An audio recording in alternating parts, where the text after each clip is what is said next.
नमस्कार, ANB news देख रहे हैं आप। मैं हूं आपके साथ पल्लवी राजपूत और हमारे खास कार्यक्रम एएनबी न्यूज एक्सप्रेस में आप सभी का स्वागत है। और चलिए अब शुरुआत कर लेते हैं खबरें फटाफट की। संसद का शीतकालीन सत्र आज से शुरू हो गया है। सरकार द्वारा 3 कृषि कानूनों को निरस्त करने संबंधी विधेयक पहले ही दिन दोनों सदनों में पारित हो गया। पहले लोकसभा और फिर राज्यसभा से कृषि कानून वापसी बिल पास होने के बाद अब इस पर हस्ताक्षर के लिए राष्ट्रपति के पास भेजा जाएगा। राष्ट्रपति के हस्ताक्षर के बाद तीनों कृषि कानून निरस्त हो जाएंगे।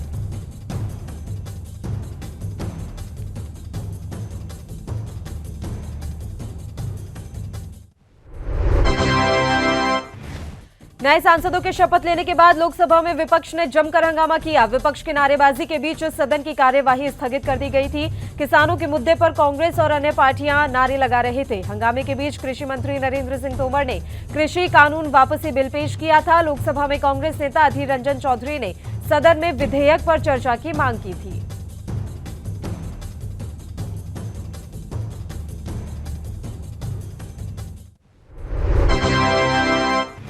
संसद की कार्यवाही शुरू होने से पहले संसद परिसर में गांधी प्रतिमा के पास कांग्रेस सांसदों ने सोनिया गांधी और राहुल गांधी के नेतृत्व में विरोध प्रदर्शन किया। केंद्र सरकार के खिलाफ नारे भी लगाए गए। कांग्रेस ने तीनों कृषि कानूनों को तत्काल निरस्त करने और एमएसपी की गारंटी कानून देने की मांग की। कांग्रेस समेत कई विपक्षी दलों के नेताओं ने सोमवार को संसद के शीतकालीन सत्र के आरंभ होने से पहले एक बैठक भी की।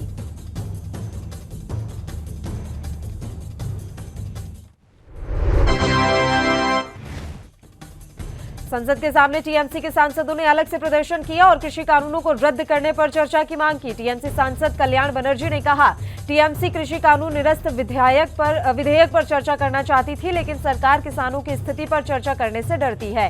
विपक्ष को किसानों की ओर से बोलने का मौका सरकार नहीं दे रही है।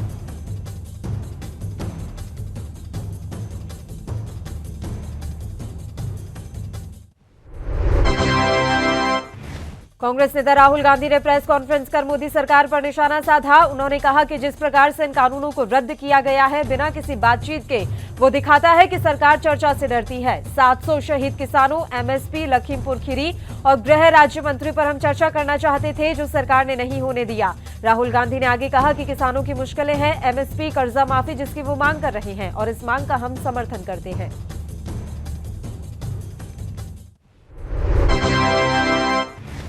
संसद के शीतकालीन सत्र के पहले दिन एक तरफ पीएम नरेंद्र मोदी ने सांसदों से सदन में शांति बनाए रखने की अपील की, तो वहीं कोरोना के नए ओमिक्रॉन वेरिएंट को लेकर सावधान रहने की भी अपील की। यही नहीं, उन्होंने देशवासियों से भी अपील करते हुए कहा, दुनिया में कोरोना के नए वेरिएंट को लेकर चिंता जताई जा रही है, ऐसे में हमें सावधान रहने की जरूरत है।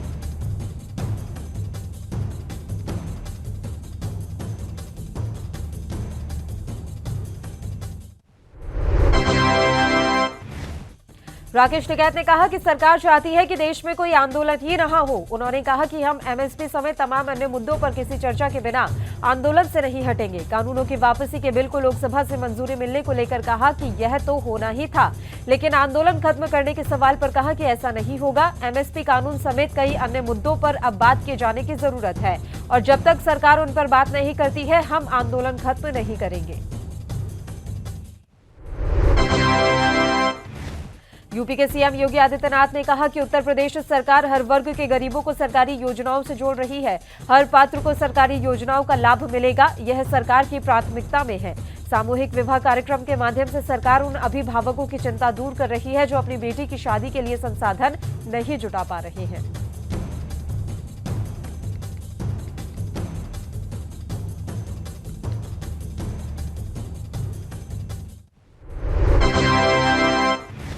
कोरोना वायरस के नए स्ट्रेन को लेकर हुई पीएम मोदी की बैठक के बाद यूपी सरकार भी अलर्ट मोड पर आ गई है। यूपी के स्वास्थ्य विभाग ने 5 जिलों पर खास ध्यान देने के अलावा टेस्ट, जांच और स्क्रीनिंग को तेज करने की योजना बनाई है।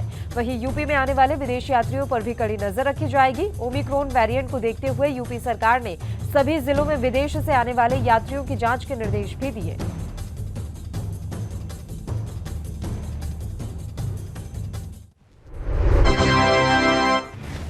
यूपी में विदेश से आए लोगों का सत्यापन कर और उनकी कोविड जांच कराने का सख्त निर्देश भारत सरकार की ओर से दिया गया है। सत्यापन और टीकाकरण के बाद यात्रियों की तैयार सूची को अब तलब भी कर लिया है। विदेश से 75 से ज्यादा लोगों के आने की सूचना है। इसमें एनआरआई और विदेशी दोनों शामिल है। कोविड के नए वेरिएंट को देखते हुए इन यात्रियों की एंटीजन और आरटीपीसीआर जांच कराने का निर्देश दिया गया है।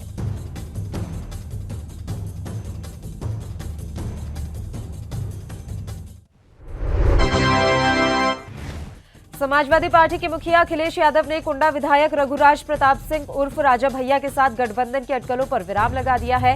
प्रतापगढ़ में सपा जिला उपाध्यक्ष पप्पू यादव की बेटी की शादी में पहुंचे अखिलेश यादव ने बिना नाम लिए राजा भैया को पहचानने से ही इनकार कर दिया। जब पत्रकारों ने उनसे राजा भैया की पार्टी से गठबंधन को लेकर सवाल पूछा तो उन्होंने कहा कि कौन है ये। अखिलेश यादव के इस बयान के बाद से प्रतापगढ़ की सियासत एक बार फिर गर्मा गई है। यूपी के बलरामपुर जिले की उतरौला विधानसभा सीट पर जनसभा करने पहुंचे एआईएमआईएम के राष्ट्रीय अध्यक्ष अजदुद्दीन ओवैसी ने देश के प्रधानमंत्री नरेंद्र मोदी से लेकर उत्तर प्रदेश के मुख्यमंत्री योगी आदित्यनाथ पर तीखा हमला किया। उन्होंने कहा कि देश में प्रधानमंत्री मोदी हैं, यूपी के मुख्यमंत्री योगी हैं और भारत में तीसरे सबसे ज्यादा गरीब लोग यूपी में रहते हैं। मुबारक हो योगी जी, क्या सरकार है, डबल इंजन की सरकार चल रही है।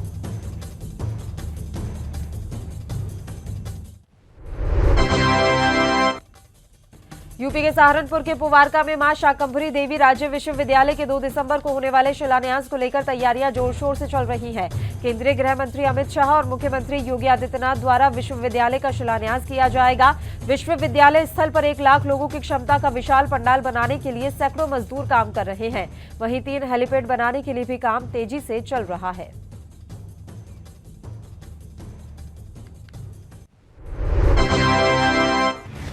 महाराष्ट्र के ठाणे जिले के भिवंडी इलाके में एक वृद्धा आश्रम में 5 स्टाफ सदस्यों समेत 67 लोग कोरोना पॉजिटिव पाए गए हैं। इलाज के लिए उन्हें सरकारी अस्पताल में भर्ती करवा दिया गया है। ठाणे सिविल अस्पताल के civil surgeon doctor Kailash Pawar ने बताया, इनमें से 59 लोग ऐसे हैं जो कोविड वैक्सीन की दोनों खुराक ले चुके हैं। गौरतलब है कि कुछ देशों में कोरोना वायरस के नए वेरिएंट ओमिक्रॉन के सामने आने के बाद बीएमसी ने मास्क न लगाने वालों पर कार्रवाई तेज कर दी है। एक छोटे से ब्रेक के लिए बुलेटिन में रुकते हैं, आप बने रहिए हमारे साथ।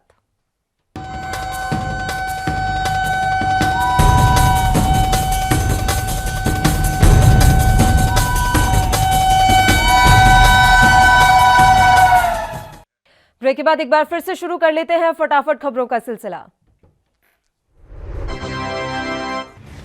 यूपी के मथुरा और वृंदावन में एक बार फिर से कोरोना वायरस का खतरा बढ़ने लगा है। सोमवार एक और विदेशी महिला कोविड पॉजिटिव पाई गई। एक युवक भी संक्रमित मिला है। जिले में अब सक्रिय मरीजों की संख्या 6 हो गई है। इनमें 4 मरीज विदेशी हैं। इससे पूर्व शनिवार को एक रविवार को 2 संक्रमित मरीज मिले थे। नए मरीज मिलने के बाद स्वास्थ्य विभाग ने सतर्कता बढ़ा दी है।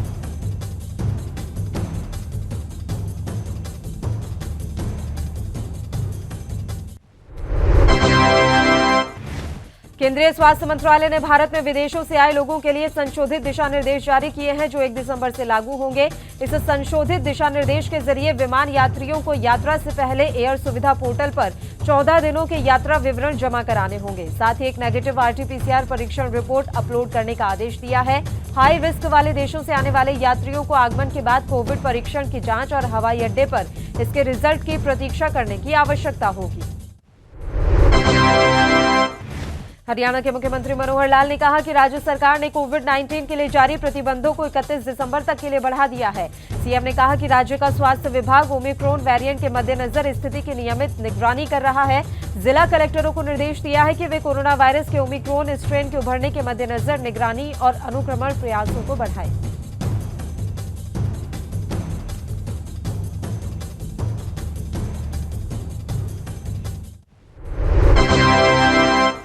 महामहिम राष्ट्रपति रामनाथ कोविंद के दौरे को लेकर परमार्थ निकेतन आश्रम में ड्यूटी पर तैनात 7 पुलिसकर्मी जांच के दौरान कोरोना पॉजिटिव पाए गए हैं। स्वास्थ्य विभाग पौड़ी द्वारा थाना लक्ष्मण झूला में की गई पुलिसकर्मियों की जांच में 7 पुलिसकर्मी कोरोना पॉजिटिव पाए गए, जिनमें 3 चमोली जिले, 2 ऋषिकेश, 1 रुद्रप्रयाग और 1 देवप्रयाग से सुरक्षा ड्यूटी में लगे हुए थे।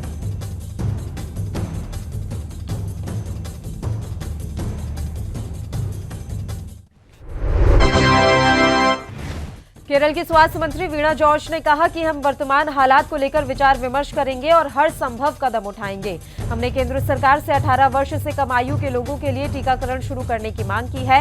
हमने उनसे बूस्टर खुराकें भी उपलब्ध कराने के लिए कहा है, लेकिन हम अभी उनके फैसले का इंतजार कर रहे हैं।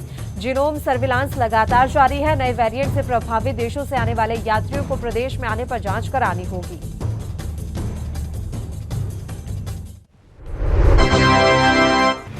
दक्षिण अफ्रीका के राष्ट्रपति सिरिल रामाफोसा ने अपने देश पर लगाए गए यात्रा प्रतिबंध को तुरंत हटाए जाने की मांग की है। उन्होंने कहा कि दक्षिण अफ्रीका और हमारे पड़ोसी देशों पर जिन देशों ने यात्रा प्रतिबंध लगाए हैं, मैं उनसे गुजारिश करता हूं कि वे अपना प्रतिबंध तत्काल हटाएं। विज्ञान इस तरह का प्रतिबंध लगाने की वकालत नहीं करता। यह प्रतिबंध कुछ और नहीं बल्कि प्रभावित देशों की अर्थव्यवस्था को और नुकसान पहुंचाएगा।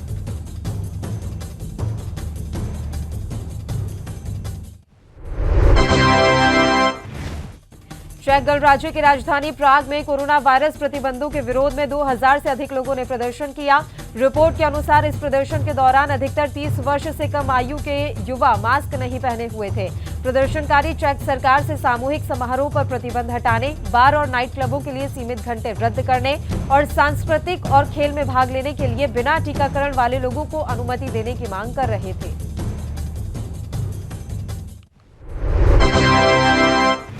दिल्ली की खराब वायु गुणवत्ता के कारण बंद किए गए सभी स्कूल फिर से खोल दिए गए हैं। दिल्ली सरकार ने 13 नवंबर को वायु गुणवत्ता के खतरनाक स्तर को देखते हुए स्कूलों और शैक्षणिक संस्थानों को 1 सप्ताह के लिए बंद करने का ऐलान किया था। इस दौरान निर्माण गतिविधियों पर भी प्रतिबंध लगाया गया था। साथ ही सरकारी दफ्तरों के कर्मचारियों को घर से काम करने का निर्देश दिया गया था।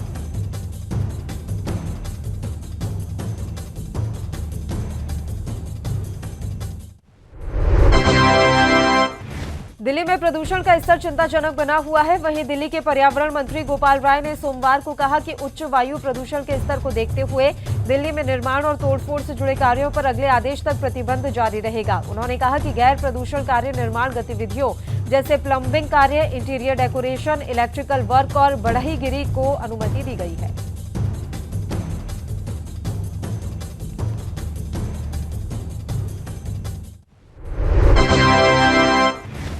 दिल्ली में ट्रकों के प्रवेश पर 7 दिसंबर तक प्रतिबंध जारी रहेगा, जबकि सीएनजी और इलेक्ट्रिक ट्रकों को दिल्ली में प्रवेश करने की अनुमति दी जाएगी। इलेक्ट्रिक और सीएनजी को छोड़कर रेड लाइट ऑन गाड़ी ऑफ का तीसरा चरण अब 3 दिसंबर से 18 दिसंबर तक बढ़ाया गया है।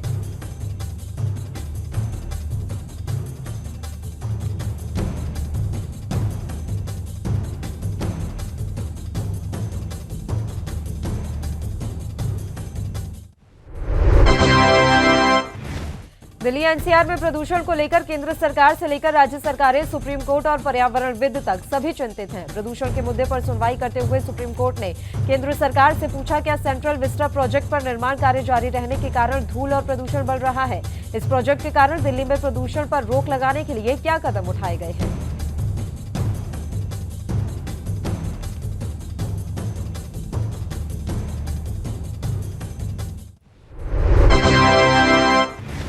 भगोड़े हीरा कारोबारी मेहुल चौकसी को इस बात का डर सता रहा है कि कहीं भारतीय एजेंसियां दोबारा उसका अपहरण न करवा लें। उसे डर है कि अपहरण करके उसे गुआना ले जाया जा सकता है, जहां से उसे गैर कानूनी तरीके से भारत ले जाया जा सकता है। एएनआई को दिए गए खास इंटरव्यू में मेहुल चौकसी ने कहा, मुझे अगवा किया जा सकता है और गुआना ले जाया जा सकता है।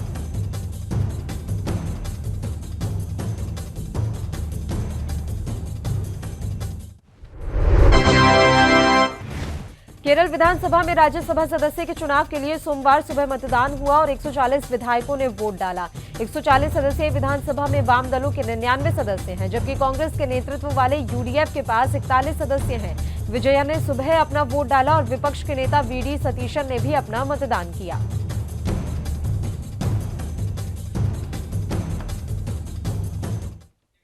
एक और छोटे से ब्रेक के लिए बुलेटिन में रुक रहे हैं। आप देखते रहिए एएनबी न्यूज।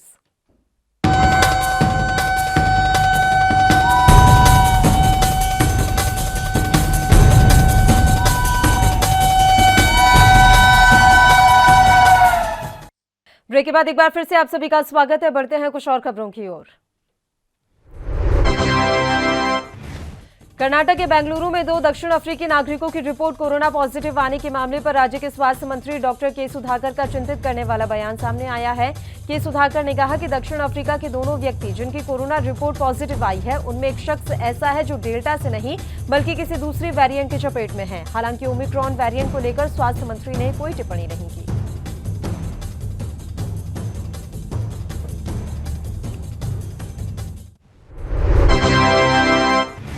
दक्षिण अफ्रीका में कोरोना वायरस के नए और अधिक संक्रामक वेरिएंट के पाए जाने के बाद देश में भी चिंता बढ़ गई है। बेंगलुरु के कैंप गोड़ा इंटरनेशनल एयरपोर्ट पर दक्षिण अफ्रीका के 2 नागरिकों के कोरोना वायरस से संक्रमित पाए जाने के बाद विदेश से आने वाले यात्रियों को लेकर सख्त कदम उठाए जा रहे हैं। एयरपोर्ट पर हर किसी की कोविड जांच की जा रही है।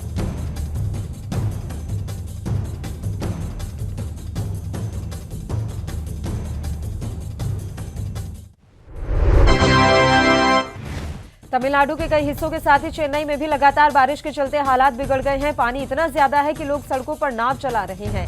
सिर्फ एक मंजिल वाले घर रहने लायक नहीं बचे। लगातार बारिश और जलजमाव के बाद आज से राजधानी चेन्नई के स्कूलों और कॉलेजों में भी छुट्टी घोषित कर दी गई है।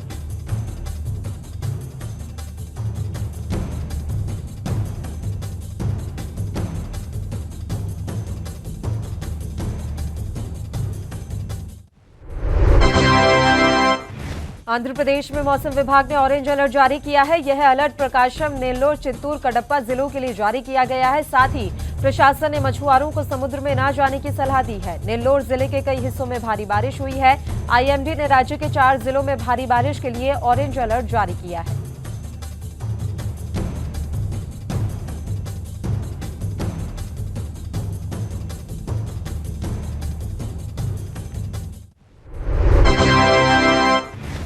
आंध्र प्रदेश के विशाखापट्टनम के रामकी फार्मेसी में जहरीली गैस के रिसाव की वजह से 2 लोगों की मौत हो गई है। परवाड़ा के इंस्पेक्टर ने बताया कि मृतक द्वारा खोले गए पंप हाउस से जहरीली गैस निकली, जिसकी वजह से दोनों की मौत हो गई। शवों को पोस्टमार्टम के लिए भेज दिया गया है। उन्होंने कहा कि स्थिति अब नियंत्रण में है और मामले की जांच शुरू कर दी गई है।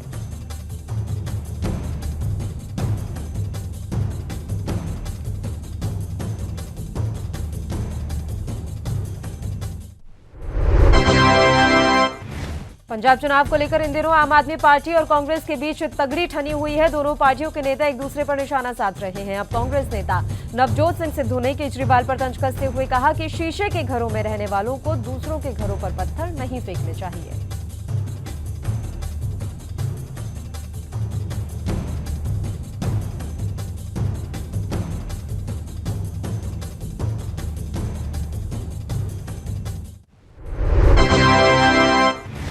बॉलीवुड सुपरस्टार सलमान खान की फिल्म अंतिम द फाइनल ट्रुथ रिलीज हो चुकी है। फिल्म बॉक्स ऑफिस पर अब तक उम्मीद के मुताबिक प्रदर्शन नहीं कर सकी। सलमान खान फिल्म के प्रमोशन के सिलसिले में गुजरात के अहमदाबाद गए हुए हैं। गांधी आश्रम से सलमान खान की फोटोज सामने आ रही हैं। फोटोज में वे चरखा चलाते भी नजर आ रहे हैं। सलमान की ये तस्वीरें जो है काफी रेयर सामने आई हैं।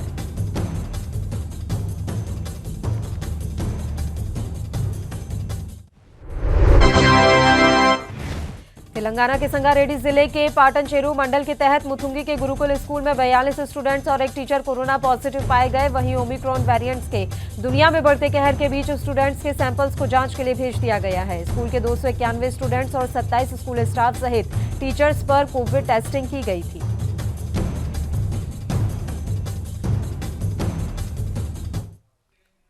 एक और छोटे से ब्रेक के लिए बुलेटिन में रुक रहे हैं, आप बने रहिए हमारे साथ।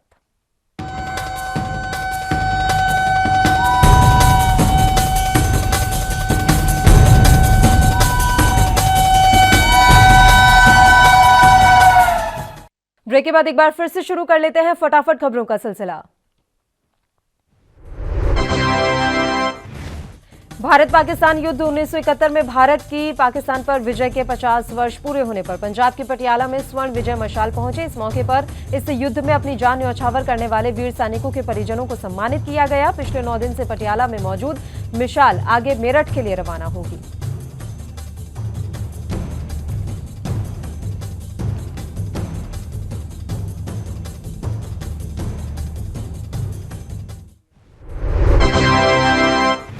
यूपी के आगरा में मुख्य सचिव और डीएम ने सीएचसी का निरीक्षण किया। वैक्सीनेशन की धीमी रफ्तार से मुख्य सचिव नाराज दिखे। उन्होंने ग्राम प्रधानों के सहयोग से वैक्सीनेशन को रफ्तार देने के निर्देश भी दिए। साथ ही अस्पताल परिसर में साफ सफाई के भी निर्देश दिए। मुख्य सचिव राजेंद्र तिवारी ने फतेहाबाद सीएचसी का निरीक्षण किया।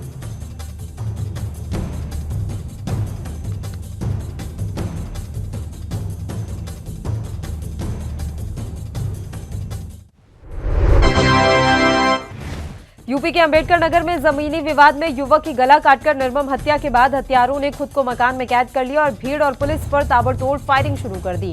मौके पर ही पुलिस और हत्यारों में काफी देर तक मुठभेड़ हुई, जिसमें 2 हत्यारों के पैर में गोली लगी। आक्रोशित भीड़ ने हत्या आरोपियों को पुलिस गाड़ी से निकालकर जमकर पीटा।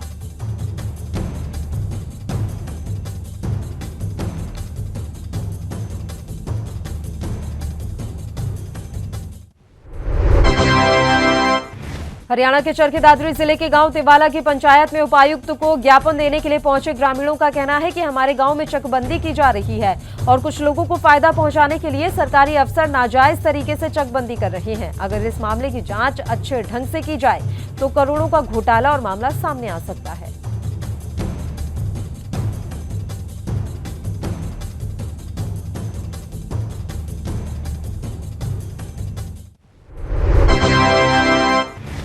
यूपी के फिरोजाबाद में मेडिकल कॉलेज के सामने दवा विक्रेताओं और सदर बाजार में औषधि विभाग से सहायक आयुक्त औषधि आगरा अखिलेश अग्रवाल ने रूटीन चेकअप किया।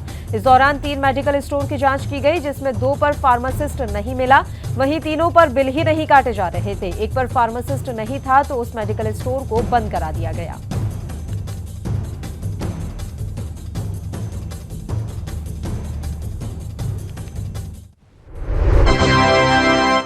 पंजाब के बरनाला नरेंद्र अरोड़ा सीआईए बरनाला पुलिस ने 400 ग्राम हेरोइन और 4 बोतल अवैध शराब समेत 5 लोगों को गिरफ्तार किया है।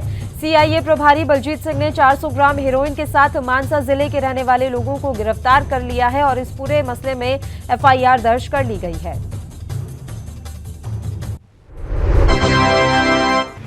पीस पार्टी के उत्तर प्रदेश प्रभारी मोहम्मद इरफान ने संपूर्ण स्वराज यात्रा के दौरान योगी सरकार पर हमला बोला। बीजेपी पर इरफान जमकर बरसे और कहा कि टीईटी परीक्षा लीक होने के पीछे सरकार की नाकामी है, जिसके कारण लाखों अभ्यर्थी खुद को असहाय समझ रहे हैं। गठबंधन के सवाल पर इरफान ने बहुत कुछ तो स्पष्ट नहीं किया, लेकिन इशारों ही इशारों में गठबंधन का रास्ता खोल दिया।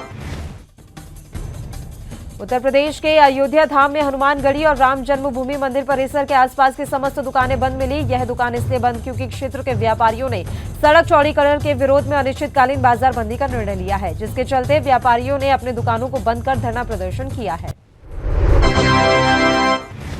हरियाणा के रेवाड़ी जिले के बावल रेवाड़ी रोड पर एक तेल के टैंकर ने मोटरसाइकिल को पीछे से टक्कर मारकर अपनी चपेट में ले लिया। हादसे में 2 युवकों की मौके पर ही मौत हो गई। कसौला थाना पुलिस को मामले की सूचना दे दी गई है। मृतक के शव को पोस्टमार्टम के लिए रेवाड़ी के सरकारी अस्पताल के शवगृह में रखवा दिया गया है। भारतीय सुहेलदेव समाज पार्टी के राष्ट्रीय अध्यक्ष ओम प्रकाश राजभर ने बयान देते हुए कहा कि बीजेपी सरकार किसान विरोधी है। किसानों के हित में होता कृषि बिल तो संसद में से वापस नहीं लिया जाता। गलत कानून न बनाते तो सैकड़ों किसानों की जान भी नहीं जाती। हरियाणा के हिसार में न्यू ऑटो मार्केट के कार डेकोर व्यापारी विपिन थरेजा से 25 लाख रुपए की फिरौती मांगने वाले एक आरोपी को पुलिस ने आखिरकार 15 दिन के बाद दबोच लिया है।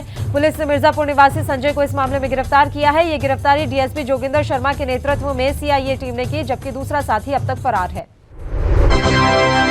यूपी के अमेठी के परमहंस आश्रम सगरा बाबूगंज के पीठाधीश्वर मौनी महाराज ने बड़ा ऐलान करते हुए कहा कि मंदिर के सेविका की हत्या के मामले में जब तक नामजद आरोपियों की गिरफ्तारी नहीं होती तब तक मंदिर के कपाट बंद रहेंगे, पूजा अर्चना नहीं होगी। मंदिर के कपाट बंद कर सभी साधु संतों ने अनशन शुरू किया। हरियाणा के पलवल के लघु सचिवालय में जिला लोक संपर्क एवं परिवार समिति की मासिक बैठक पटल पर 14 शिकायतें रखी गई, जिनमें से 12 शिकायतों का मौके पर निपटारा किया गया। समिति की बैठक में 6 शिकायतकर्ता मौजूद नहीं रहे और 1 शिकायत को पेंडिंग रखा गया है। बुंदेलखंड के महोबा के जिस मैदान में प्रधानमंत्री नरेंद्र मोदी ने जनसभा की थी, अब उसी मैदान में समाजवादी पार्टी के राष्ट्रीय अध्यक्ष अखिलेश यादव अपना विजय रथ लेकर पहुंच रहे हैं, जहां उनके द्वारा एक जनसभा संबोधित की जाएगी। अखिलेश यादव अपने 3 दिवसीय बुंदेलखंड दौरे पर आ रहे हैं। पंजाब के बरनाला में मुख्यमंत्री पंजाब चरणजीत सिंह चन्नी की फेरी के दौरान एनएचएम मुलाजिमों पर पुलिस प्रशासन द्वारा मारपीट और धक्केशाही की गई थी। इसी घटनाक्रम के खिलाफ आज एनएचएम मुलाजिमों द्वारा बरनाला के मुख्य बाजार को तकरीबन 2 घंटे जाम करके प्रदर्शन किया गया। और इसी के साथ इस बुलेटिन में फिलहाल के लिए इतना ही। मुझे दीजिए इजाजत। देश और प्रदेश की तमाम ताजा खबरों के लिए आप देखते रहिए एएनबी न्यूज। नमस्कार।